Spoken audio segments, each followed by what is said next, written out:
நாட்டிலேயே முதல் மாநிலமாக சட்டம் இயற்றிய கர்நாடக அரசு. இது 18 டிசம்பர் 2025 நடந்தது. என்ன அப்படின்னா, மதம் சாதி ரீதியாக வெறுப்பை பரப்பி இரு தரப்பினரிடையே இணக்கத்தை குலைக்கும் வகையில் பேசுவது எழுதுவது ஆகியவற்றை குற்றமாக்கி கர்நாடக அரசு சட்டம் இயற்றியது. அதாவது நமக்கு அரசியலமைப்பு எல்லா உரிமைகளும் கொடுத்துருக்கு இல்லையா, பட் அந்த உரிமைகள் இருந்தாலுமே அது ஒரு சர்டைன் லிமிட் வரைக்கும் தான்.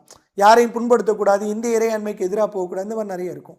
இப்போ கர்நாடக அரசு அதே என்ன பண்ணுறாங்க அப்படின்னா, உங்களுடைய எழுத்தோ உங்களுடைய பேச்சோ இரு தரப்பினரிடையே இணக்கத்தை குலைக்கும் வகையில் இருந்தது, ஒரு மதம் ரீதியான சாதி ரீதியான வெறுப்பை உமிழ்ந்து ஒரு கலவரம் வர காரணமாக இருந்தது அப்படின்னா உங்கள் பேரில் குற்றவியல் நடவடிக்கை எடுக்கப்படும் அப்படின்னு அதை குற்றமாக்கி கர்நாடக அரசாங்கம் சட்டம் இயற்றிருக்கு. ஜாமீனில் வெளிவர முடியாத கைது, குற்றம் உறுதியானால் அதிகபட்சம் 7 ஆண்டுகள் வரை சிறை, பாதிக்கப்பட்டவருக்கு இழப்பீடு ஆகிய அம்சங்களை இச்சட்டம் உள்ளடக்கியது அப்படின்னு குறிப்பிட்டிருக்காங்க. காலக் அகாடமியோட GS batch 1899, Tamil batch 1333 course purchase பண்ணுறதுக்கு முன்னாடி கூப்பன் கோட் யூஸ் பண்ணுங்கள். தேங்க்யூ.